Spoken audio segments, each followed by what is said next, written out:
y'all. I'm Leah Lawrence. And I'm her husband, Mitch Lawrence. And you are listening to the Southern Spirits Podcast, where I regale my husband with Southern stories of the macabre, creepy, and strange. And I drink. So what are we drinking tonight, Mitch?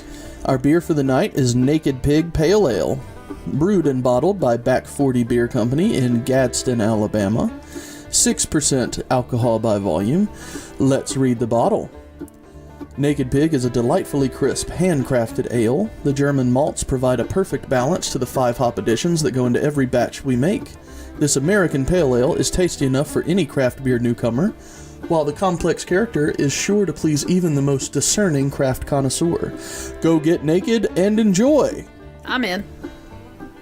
Deal. I'm already there. Already naked or already drinking it? Can it be both?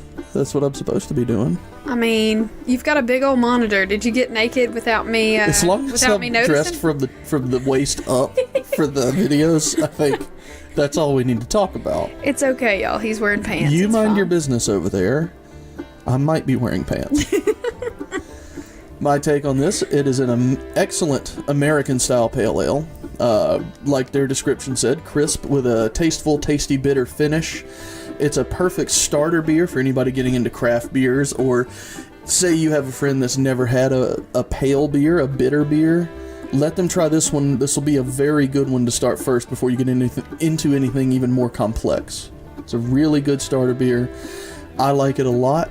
It's very refreshing. Bunch. It's nice. And I normally prefer just IPAs, but when you find a good American pale ale, it's reassuring. Do we call those APAs? Yeah, sometimes. But unless it's on the bottle, no. But yeah, there are some called APAs. But this one will get the same score I gave the other Back 40 beer we've already had, which was, what was the name of that one? That's your job, baby, not mine. That was mine. the IPA. I can't remember. Freckle Belly. Freckle Belly, that was it. See, I know the booze better than he does because I took the pictures. Well, I also drink all the booze. You're right. It gets a 9.5 out of 10. Same score as the other one. They are excellent beers. I love everything Back 40 does. And the little piggy on the label's super cute. Super cute little label with piggy. Absolutely. All right, our shot in the dark for the night is Firefly Sweet Tea Vodka. Produced and bottled by Firefly Distillery in Frankfort, Kentucky. 35% alcohol by volume. Let's read the bottle. Firefly is the original vodka with natural sweet tea flavors, first created at the Firefly Distillery in South Carolina. It is distilled 4 times and infused with all natural tea. We like to keep our drinks simple, so try mixing it with lemonade or water and a lemon wedge. The taste is sweet, the kick is sweeter. Just remember, this ain't your grandma's sweet tea. Unless your grandma was an alcoholic. Yeah, this could in very which well case it be might my have been your grandma's sweet tea. Yeah. My grandma's a Southern Baptist, so it would not be hers. But Mitch's, on the other hand, I don't know. We could take this to the next family get-together. They'd never know. I think they'd know. We'd have a much better time. I can tell you that. Shut up. My family's lovely. Oh, yeah. But the recommendations on the bottle are pretty accurate for me. I've had this before, a few years ago. It's been a while. But yeah, if you just mix it about half and half with water, it tastes just like a sweet tea. But it is a little watered down. So I would recommend just putting some ice cubes in it, maybe a splash of water. Then it'll be a little bit stronger and you'll get a nice big sweet tea kick off of it.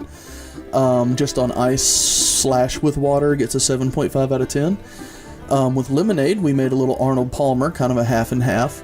I gave it an 8.5 out of 10. I think it's pretty good, but I'm also a sweet tea fan. Leah's not. I know Leah doesn't like it that much. The only sweet tea on the face of the planet that I will willingly imbibe is Piper and Leaf.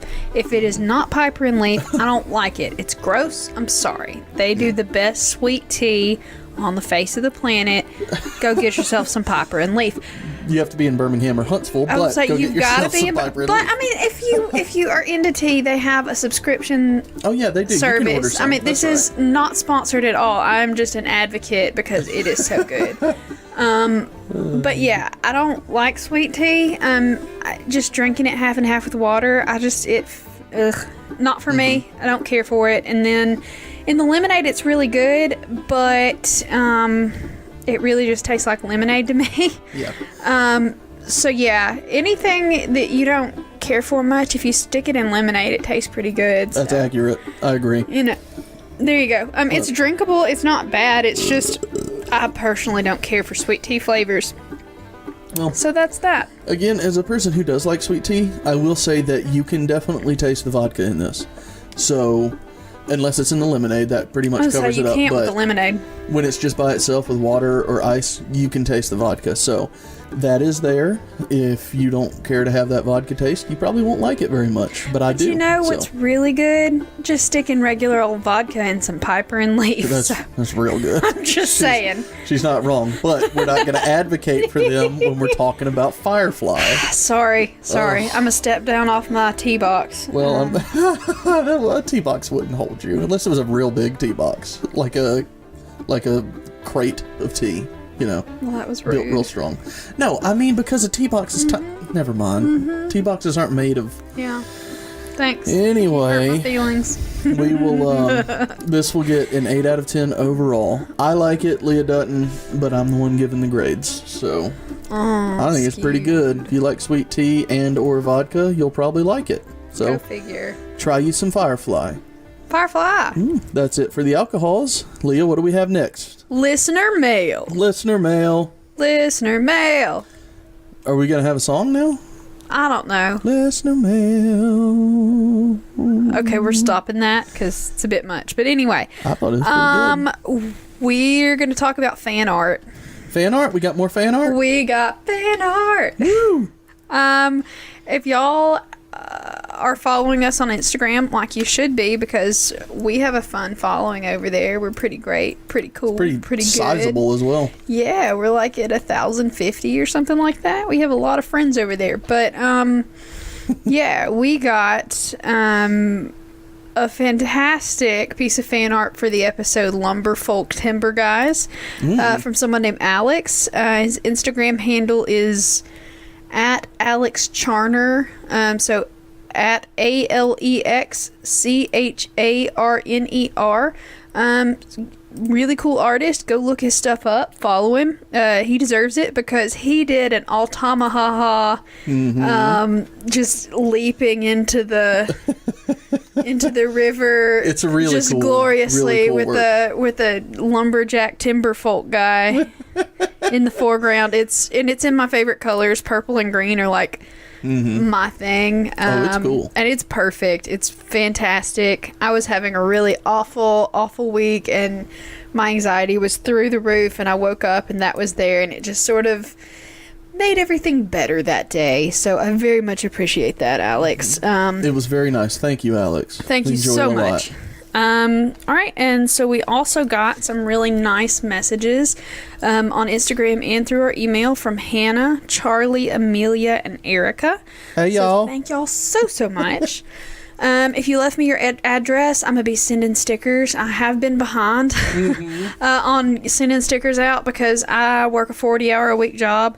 I'm now also in a musical, and we're doing this podcast. So it's been very difficult to juggle that, but I've got everything ready to go. I've got stuff like addressed for real, and they're going to go in the mail tomorrow, I promise. So you can just practice while we record. Yeah, just into the woods without... Yeah, Don't that's do going to it. be great. Yeah, I'm in I'm Into sure the Woods, everybody by would the way, love y'all. that. It's going to be great. Anyway, so that is why I haven't been getting all of the sticker shipments out when I should have. But I promise by the time this releases, if you've sent me an email, stickers will be sent out at that point which you listen. They're coming. Huzzah. All right, so that was listener mail. Listener mail. Very nice. Thank you. Do we have a fun place name this time? Well, Mitchell, funny What? you should ask. Why would I? Oh, yeah. Because Funny I we've should got ask. one. Sorry, Go ahead. I'm not funny this afternoon. You're doing great. Anyway, so today we're gonna go down to Florida. Florida? Florida. I've heard of that. To Yeehaw Junction. That's. I've never heard of Yeehaw Junction though. It is Yeehaw Junction. Junction. And it's sort of near Kissimmee, like we're in the like Disney World area. Right. Okay. So how did it get named Yeehaw Junction, you might ask? I will ask that Well. right now. Okay, go ahead. How did it get named Yeehaw Junction? Thank you. So according to the town historians, the original name of the town was Jackass Junction or Jackass Crossing. This was the name given to like a four-corner site, so like a store on one corner, that kind of thing, like just a crossroads. In the 30s, and local ranchers down there rode burros, jackasses, and so it was a jackass crossing. You know, it was that's the name of the area that grew up around it was Jackass Junction. Excuse me. But when the 1950s rolled around and the Florida, I'm having a hard time tonight. When the Florida legislature was building sort of the Florida Turnpike down through the center of that community in 57, they were like, oh, maybe putting Jackass Junction on a bunch of street signs is a little weird. Yeah. Maybe not the best idea, so they renamed it Yeehaw Junction. Yeah, that's... we shouldn't put Jackass on something. We don't We're want gonna people put to think Yeehaw we're on it. fucking stupid. Let's So change they it to picked Yeehaw. Yeah. So they went from Jackass to Yeehaw. I don't know how much of an improvement that is, but It's sizable. yeah. So that is how Yeehaw Junction came to be Yeehaw Junction. Well, thank you, Yeehaw Junction. We hope we have listeners in Yeehaw Junction. Yeah, seriously. And can you get us some Disney World tickets? I mean, whatever. Let's start with a postcard. Fine. We can work our way up to Disney World tickets, I Mitch think. doesn't like me to have nice things. I would love to go to Disney World. You eat a dick, because I would love to go to Disney World. Yeah, that's what I was saying. One day, when we're rich and famous, it'll be fun. All right. No children, hopefully. Hey. I know, I don't want to go with children, is what I'm saying. Children are the worst at theme Exactly. parks. You can't ride anything. I don't want to go with kids. Alrighty. Well, that was our funny place name. That was a good one. I enjoyed it a lot. Thank you.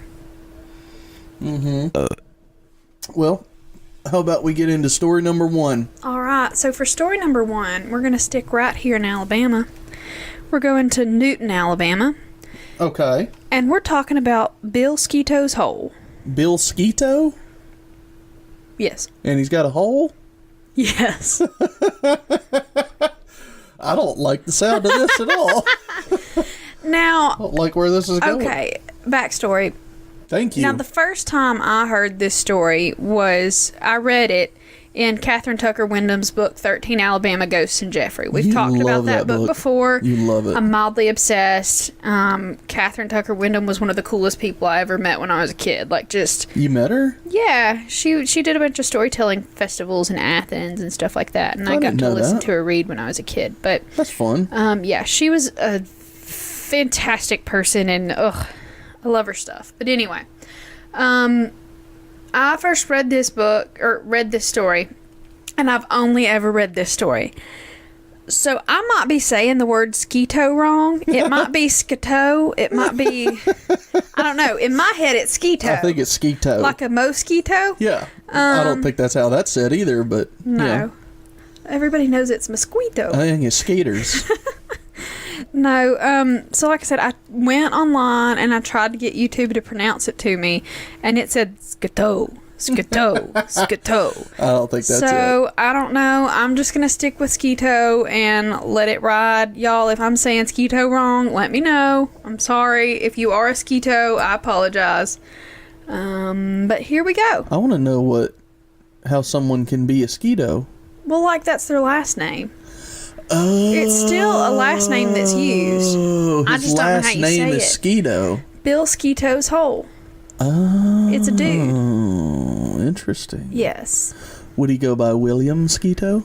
No, Bill. I mean, like at formal gatherings or something. I don't know this guy. His gravestone says Bill Skeeto. All right. Well, I'm sorry. You can get on with it. All right. So Bill Skeeto was a Confederate soldier, right? Was he? He was. He was a Confederate soldier, And during the Civil War, his wife got really, like, bad sick. And he decided he needed to go home and take care of his wife.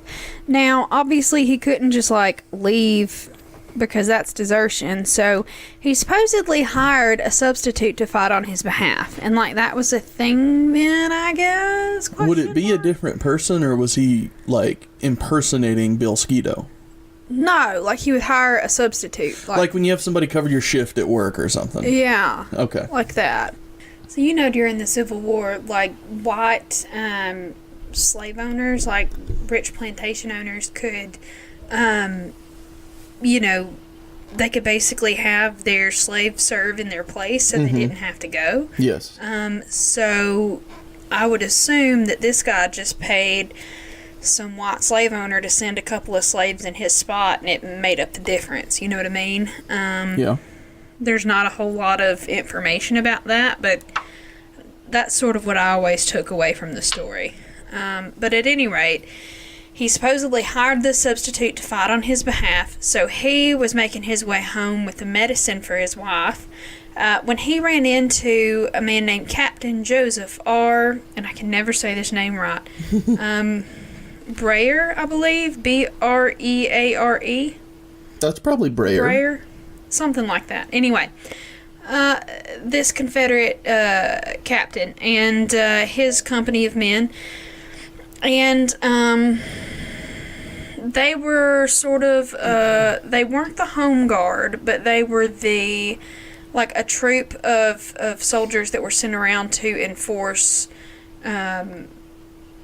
conscription, basically, making sure that everybody that was able-bodied and ready to fight was fighting. And then they were also catching lots of deserters and that kind of thing. So, Breyer and his men accused Mr. Skeeto of deserting his post. And, Skeeto was like, no, dude, took care of it, paid me money. There's a dude out there, just ask him. He's fighting for me, I promise. One single dude. Just that one dude.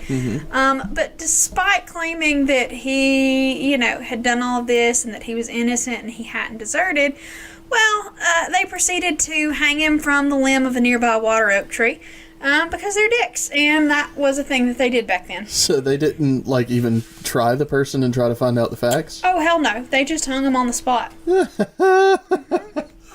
And it said his last words were a prayer to God to forgive his killers. Aww. Yeah. High-roaded. So nice. Right. But see, here's the thing. Mr. Skeeto was real tall, and it turns out that his feet touched the ground, so they couldn't hang him right. Oh, that's fun. So that he couldn't, they put a rope, they tried to drop him. Nothing. He's tall enough to touch, like standing on the tippy toes in the pool, you know?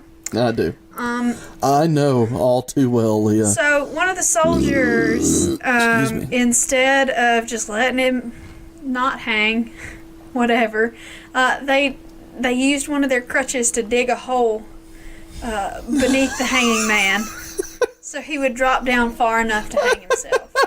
This is so comical. It is. You're going to need the comedy later. The second story is a bit of a bummer. Come on. Sorry. But here's our shot in the dark. Uh-oh.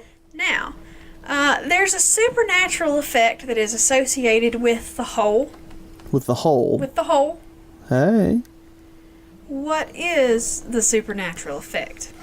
Is it A, the hole fills with bloody-looking water? Ugh. Just reddish water, I guess. Or B, it gives off an eerie glow at night. Or C, it can't be filled up. Well, okay. I'm going to take a minute here. Because if it's still there, that would have to mean it can't be filled up. C. Told you these questions right? were too easy. Yeah. Owned. Well, pour me this. I have to pour it for you? I'll pour it. Yeah, I don't care. You pour it. I don't even care. I don't even care. I'm getting ready to record. Now, this Firefly, why isn't it called lightning bug? I don't know why you're asking me. Because down here we call them lightning bugs and not fireflies. I mean, I call them fireflies too. I've heard fireflies and lightning bugs, so. But lightning bug's more the... anyway. Think about it, Firefly. Maybe change your name to lightning bug. Might taste better. Alright, you ready? Yes, sir. Alright, record.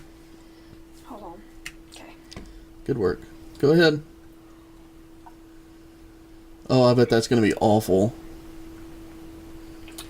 Way to immediately chase. Uh-oh.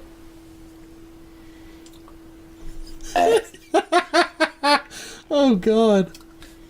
Not good? Something weird is happening on the back of my tongue. I believe that would be the vodka. Yeah. No, it's bitter. Well, that's probably the weird. lemonade. I don't know what's going on. That was strange. It's a better shot than it is just drinking it plain. Is it really? Yeah, it is. That's impressive. Yeah, not the worst shot I've ever taken. Not by a long shot. Not by a long shot? You get it? That wasn't supposed to be a joke, but fine. Well. Yeah, not a bad shot, just also not good. Sorry, y'all. Oh. I don't mean to hate on these people. So, obviously they don't need to listen to you about changing their name then. Do what? Oh. If you don't even like the product. Well, but if it was called Lightning Bug, I'd go buy some Lightning Bug. Yeah, but then you'd hate it and you wouldn't buy it again. You're right. Maybe just keep Firefly. You'll be fine. Hold on. Tell me about this hole that can't be filled up. All right, let me tell you about this insatiable hole. Whoa. Good God. Wrong word. Sorry, Skeeto. All right. So just according to the legend, the hole remained long after they removed the corpse. And the local people kind of were like, oh shit, that's a creepy ass hole. Because they would It's a creepy asshole, Leah. It's not what I meant. It's not what I meant at all. So they tried to fill it up and they tried to put leaves in it and they tried to put dirt and debris and all sorts of stuff in it, pack it up, and the next day it would be swept clean again. And the ghost story is that his ghost corpse, because that's a thing, is still hanging, swinging from that tree, and his feet drag in the hole and clear all of the debris out every night. And so you can never fill up the hole because the tall ass ghost kicks out the hole every night. So why would the ghost want the hole to remain? I think the ghost is a dead ghost. I don't know. It's a weird story. You think it's a dead ghost? Well, I mean, it's the corpse of the guy. Yeah. His toes are hanging. Well, so it's... Well, I mean, there are a couple of different types of entities, right? So there's entities that are, like, active and they're like, you know, cognizant and, like, doing shit. And then there are others that are sort of like a that are memory dead. and... Huh? That are dead. Yeah. They're all Not dead. dead, but... Like, Mitchell, work with me on this. I'm trying. And then there are others, ghosts and apparitions that are more like sort of a memory in time, like a traumatic thing. So like it's sort of fixed in time and it happens over and over and over again, but it's not actually a conscious entity or spirit. That's sort of what this seems to be. Okay. So it's like just sort of a traumatic moment in time that reenacts itself over and over and again. Well, that sounds awful. Yeah. So yeah. But about that hole. Tell me about that hole. Well, it turns out that you can, in fact, fill up the hole because they have. Well, duh. Okay, so the hole was there, and the hole was fine, and it was the legit hole for a long time. But in 1990, the Choctawhatchee River flooded real bad. And a lot of the surrounding area was flooded and there was a lot of damage. And so when they built the modern bridge there, the Newton Bridge, they piled all sorts of rock and cement and stuff underneath it to prevent floodwaters from damaging that bridge. Makes sense. And so the actual hole is covered in rocks and all of that stuff. So the ghost can't kick the rocks out of the way. They're too heavy. Poor ghost. So they filled up the hole, technically. So the hole that couldn't be filled is filled. But, fear not, y'all. There's a reconstruction of the hole. Oh, come on. And there's a sign, an interpretive sign, if you will, that tells the story of Bill Skeeto's hole. And it's a reconstruction hole, and by that they just mean it's a hole. Yeah, with the they sign just dug next a to hole. it. They literally just dug a hole, and there's a sign next to it.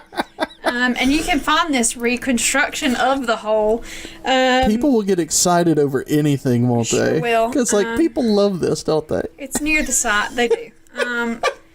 It's at Riverside Park by Highway 123/134 at the bridge in Newton. Where is Newton, Alabama? Do you know? Dale County. I don't know where that is. Sorry, y'all. So yeah, if you want to visit that, feel free to go look at the reconstructed hole. And by that, I just mean it's a hole in the ground. But rock on. You can Google it. You just do the same thing. Look at the sign. It's fun. And then if you want to visit Bill Skeeto himself, his grave is at the Mount Carmel Cemetery on County Road 61 near Echo, Alabama. I don't know where that is. I'm sorry. I don't either. Sounds like we should do a fun place name for Echo. No. Anyway, they've even got a small fence around his grave because ghost hunters accidentally damaged the headstone a few years ago. Oh my God. Yeah. Of course they did. Of course they did. So, that is Bill Skeeto's hole. Well, it's quite a hole, isn't it? Yeah. A reconstructed hole. Mm-hmm. Well, I guess we're ready to move on then, huh? Yes, we are. All right. Well, introduce story number 2. Okay. Story number 2 comes with a little bit of a trigger warning. For whom? People that like animals. Oh, well, I don't think that I want to listen to this one then. Sorry, you have to. You want me to leave? You're part of this. You've got to be in on this. I can go to the other room. So yeah, something happens to an animal and it's not good. So if you're like super duper sensitive to that, love y'all. See y'all next time. Maybe just skip out at this point. But if you're down, if you're cool, if you can handle people being terrible, then come along, because we're going to be talking about Murderous Mary. Murderous Mary? Murderous Mary. Murderous Mary. Yeah. So this happened in Tennessee. Irwin, Tennessee, to be precise. Where's Irwin, Tennessee? Northeast Tennessee. Okay. Mm-hmm.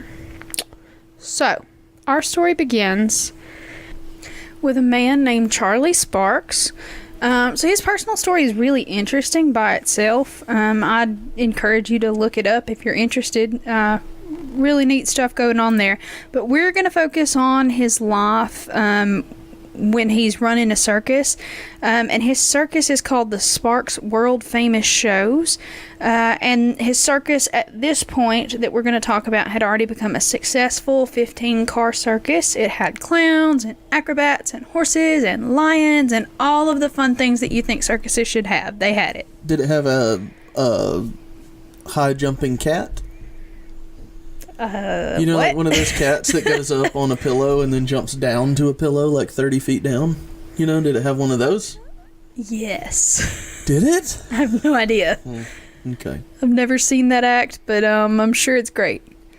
So yeah, but their biggest star at the Sparks World Famous Shows was without a doubt Mary. Mary? Mary. She was, and this is how they billed her, the 5-ton Asian elephant. She was billed as the largest living land animal on Earth, and she reportedly stood taller than the popular Barnum and Bailey star Jumbo by a whole 3 inches. Whoa. Whoa. Now, actually, African elephants are larger than Asian elephants, so that whole largest living land animal thing, totally bullshit. And they billed her as being the 5-ton Asian elephant. So that would put her at about 10,000 pounds. But from my research on Wikipedia, and let me tell you, I Wikipedia'd that. Good work. Yeah. The female Asian elephants really should only get around 6,000 pounds. So either she was like an obese elephant or they're kind of fucking with their numbers here. I don't know. They're It could probably be fudging either. their numbers. A little bit. I had to guess. A little bit. They are a circus. They were known to do that kind of thing. But anyway, so she was a super cool act. She could stand on her head. She could play some instruments. I don't know what instruments. No one ever said, but instruments. The ukulele. Harpsichord. I'm going with harpsichord. And they taught her how to pitch a baseball, so that's cool. That is pretty cool. I'd watch that. Yeah, she was just a real spectacle for rural communities in that time period because, I mean, it's Tennessee in 1916, and, you know, how many people have seen an elephant at that point? It's pretty cool. In Tennessee? Yeah. I would wager 0. There you go. So Charles's father, who had owned the circus before him, actually purchased Mary in 1898 when she was 4 years old. And she was always treated super well. They kept her up great. They loved her. According to people at the time, Charlie and his wife basically kind of treated that elephant like it was their kid because they didn't have any. Fucking weird. So they loved this elephant. That was their baby, you know what I mean? Fucking weird. And this circus's policy was always to be kind and gentle with all of their animals. They didn't advocate using whips or beating animals to train them, which a lot of circuses at the time did. So this is sort of progressive, you know. And Mary was extra special to him, so they made sure she had the best of everything. She was always treated very kindly and gently, and, you know, probably a shitty situation for a circus elephant, but, you know, Yes. best of the terrible situations, I would assume. But unfortunately, as a traveling gig, they tended to take on help in the towns that they stopped in when they needed help. And that help wasn't always good people. I can imagine. So in early September of 1916, this circus rolled into the little mining town of St. Paul, Virginia. Don't ask me where St. Paul, Virginia is. I assume it's in Virginia. I'm guessing northeast Tennessee. No, we get there later. Oh. But anyway, an itinerant man named Walter Red Eldridge saw circus posters in his town and said, you know what? Circus. I'm going to go work for them. Yep, who wouldn't? So he wanted in on that sweet, sweet circus life, and he went to the head elephant trainer, whose name was Paul Jacoby, and he asked for a job. Now, he had no experience in elephanting. Elephant. I think elephanting, yes. Elephantitis. Yeah, elephantitis, yes. He had no experience with elephantitis. He made for a terrible doctor. So I don't know what the fuck they were thinking in hiring this dude with no elephant experience. But that's what they did. They hired him. So while they were in town for the next few days, they taught him how to water the elephants. They taught him how to spread hay. They taught him how to dress them up for parades. All the elephanting things. And he was also trained in the gentle methods of leading and guiding the elephants and treating the animals, you know, gently and kindly and all of that stuff. Well, he must have liked the job because he stayed with them. He traveled south with the show, and they rolled into Kingsport, Tennessee. So, Kingsport, what? That's just, I don't know, that was just funny, your delivery. Anyway, so with Kingsport, you're thinking sort of looks like an Old West movie set. Like, if you've got that in your head, sort of what it looked like at the time. Wow. So, like, it's got the muddy main street with the boardwalks on either side, the buildings on that, you know, like, if you've got a picture of an Old West movie set in your head, think of that, but like slightly less clean. And it was a hub for several railroad systems there. So there were a ton of, wealthy workers with money to spend. So here comes the circus in to get all that business, right? Mm-hmm. Well, sorry.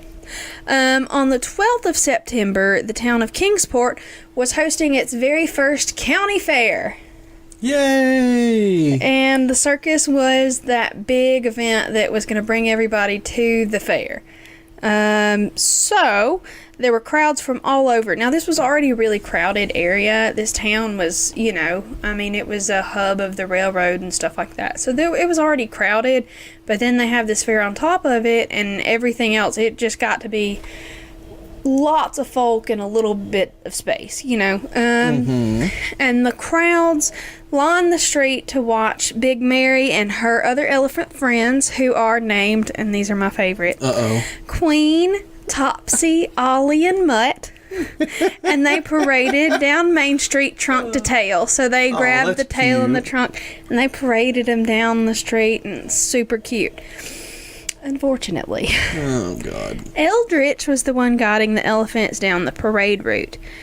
Well, supposedly, according to story, legend, whatever you want to call it, there was a piece of watermelon on the ground in the parade path. Oh, no. Well, Mary wanted that fucking piece of watermelon because, she did. Watermelon. It's delicious. She wanted it. I love watermelon. Don't blame her. Yeah. Well, instead of following his training and gently using his staff to guide and correct her path, he roughly prodded it into her side and smacked her with it like, fucking no watermelon for you, bitch, He shouldn't have done that. Oh, no, he should not have, because Mary was not pleased. She grabbed him with her trunk. She flung him violently against a drink cart. Jesus. And then she stomped him with his giant elephant foot.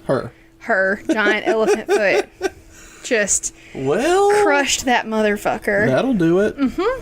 That'll do it. Well, the crowd lost their shit. I'll bet. And they started running and screaming for their lives. And it said that a local blacksmith fired several shots at her, but her skin was so thick and the bullets were such a low caliber that they bounced right off of her hide, and it just pissed her off a little bit. Well, Charlie comes rushing into Mary to settle her down. He gets her calmed down, but the damage had already been done. She'd already crushed this guy. There was a mangled body laying in the streets. Ooh, I got the hiccups, and they're tea flavored. Ugh. That's gross. Anyway, but at this point, the townsfolk had already started a chant of, "Kill it! Kill the elephant! Well, Kill it!" Obviously, they have worked themselves into an uproar. Yes. Into a fervor. Definitely mob mentality right here. Yeah. But anyway, fuck. So the police of Kingsport arrested the elephant. They did. They put arrested. handcuffs on his truck. They arrested the elephant. They staked her up behind the county jail. And Charlie was left to deal with this fucking PR nightmare. So, at this point, okay, backstory, I guess, maybe, whatever. Anyway, so at this point in time, this is not a one-of situation. There have been elephant crushings. I mean, it just happens sometimes when you're working with untrained people and circuses like there were.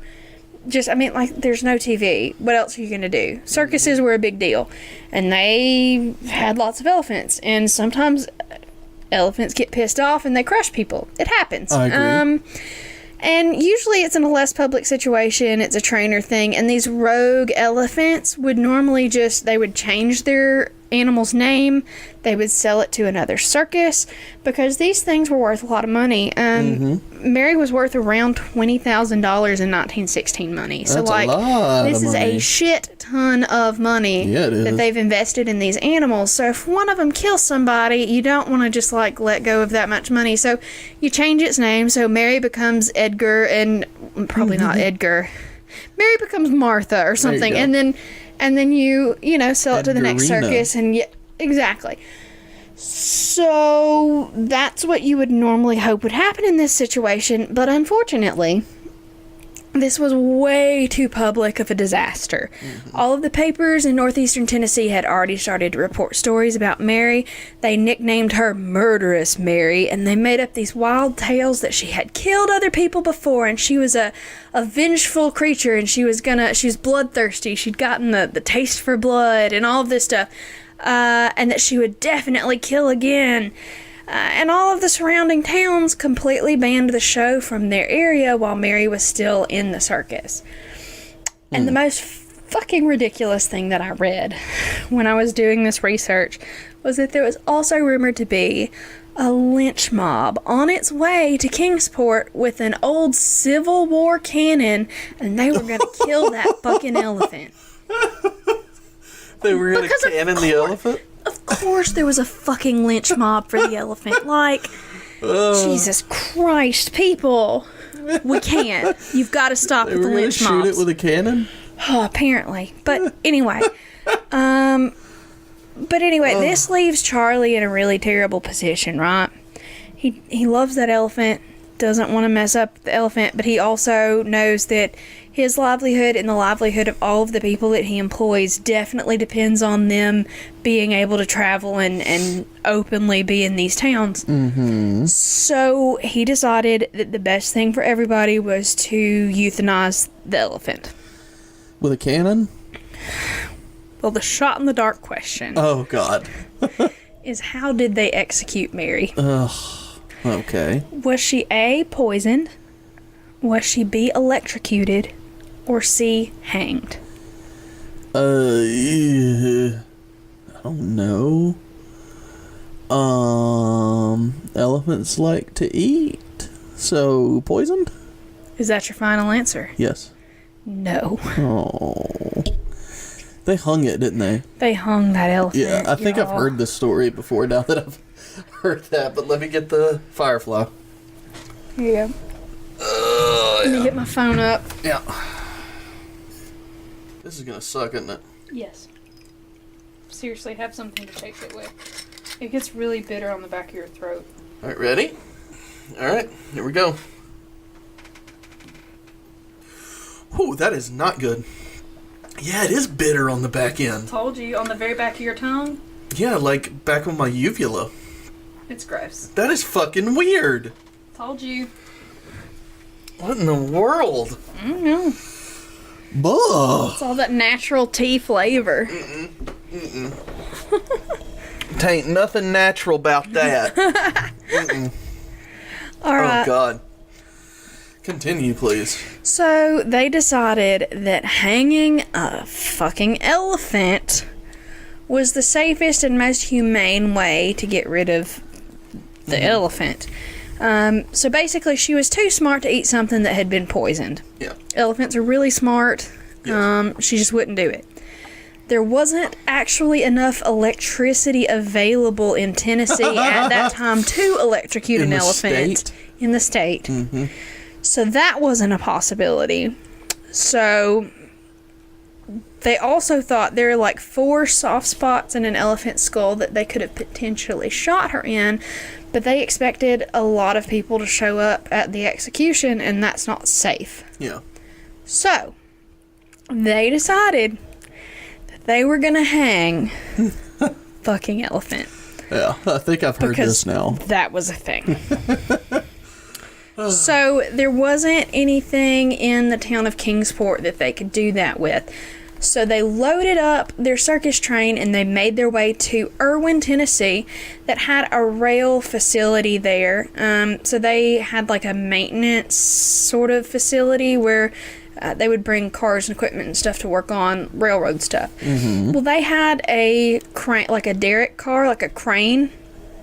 Yeah. Car that they would use to lift and move things around, and it was big enough and strong enough to hold up the weight of this elephant. So they came into town, they set up the circus, they did a show that morning without Mary. Then the execution was shortly to follow. Is this still part of the show? No. Okay. It's just people being terrible. Yeah. Which, once again, no TV, but still. Yeah. Fucking elephant. I mean, she did kill a guy.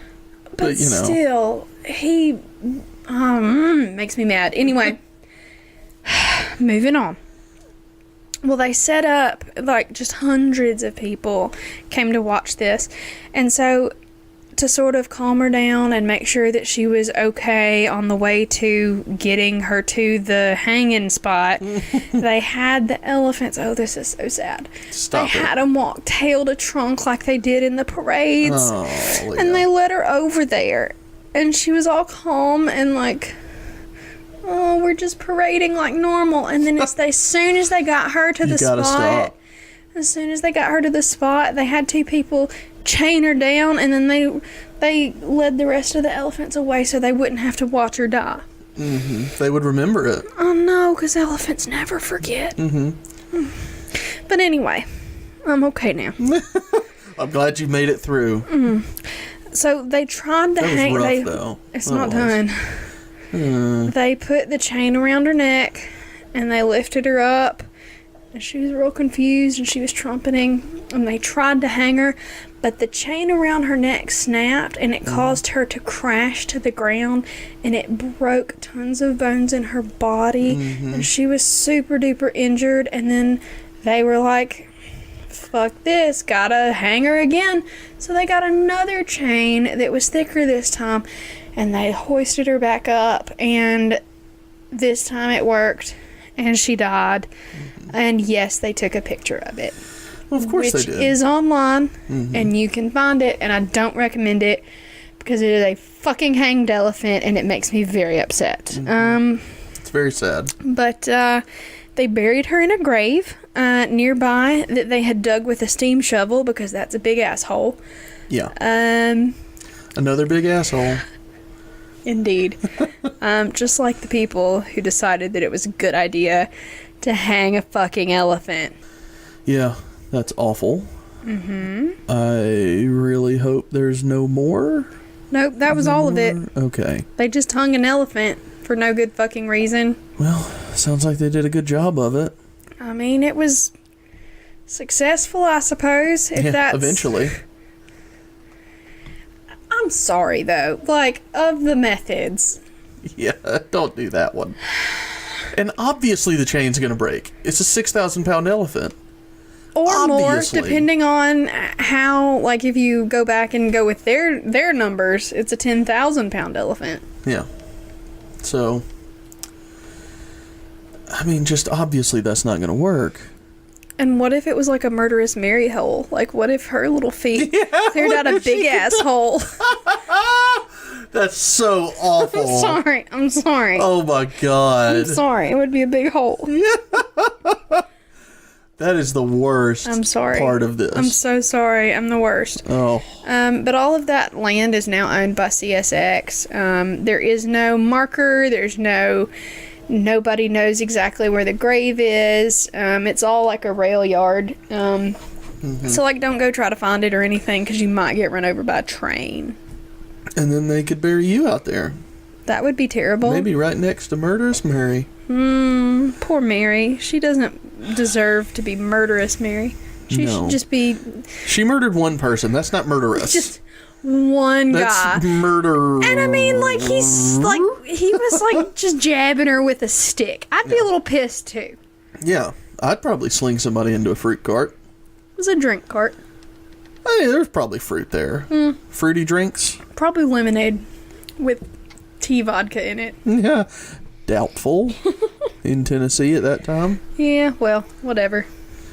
But maybe. But no, I don't think she deserved that treatment. I don't either. Because she was a sweet angel elephant baby. You don't know that. They loved her like she was their own child, Mitch. That doesn't mean anything. Their 10,000-pound child.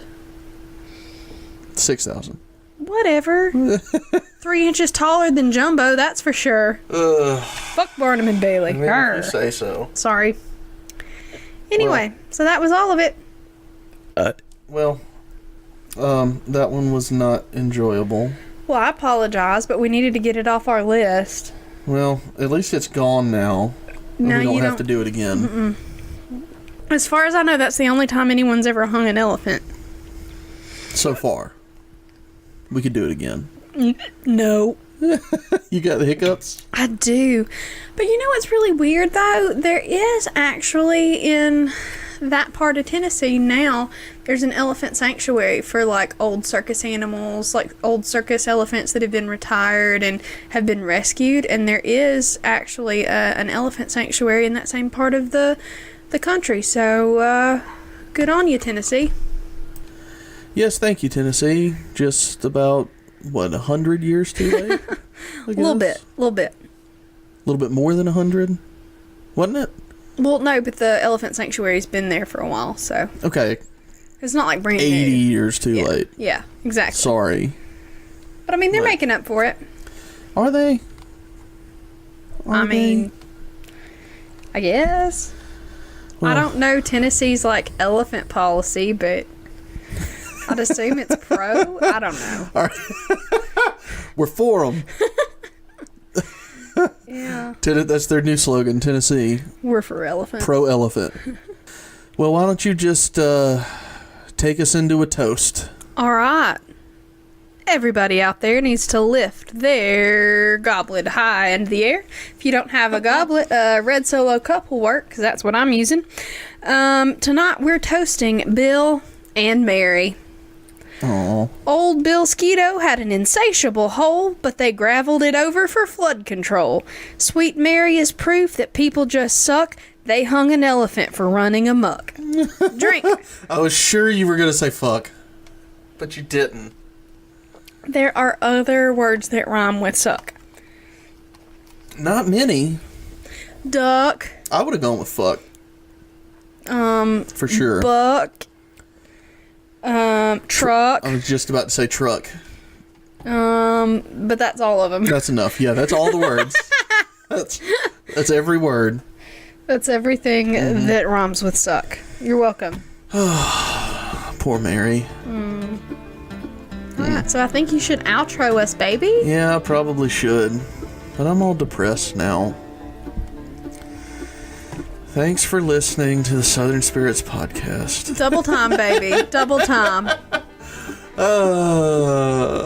Follow us on Facebook, Instagram, and Pinterest at Southern Spirits Podcast. Check us out on Twitter, where I'm tweeting for a change You are. at S Spirits Podcast. If you have any postcards or anything you would like to send us, send it to P.O. Box 1743, Hartselle, Alabama, Hartselle 35640. If you have any fun place names or stories or alcohols that we should try, Or send Nick us Cage sightings. or We Nick haven't Cage seen one of sightings. those in a while. Yeah, we haven't had one in a little bit.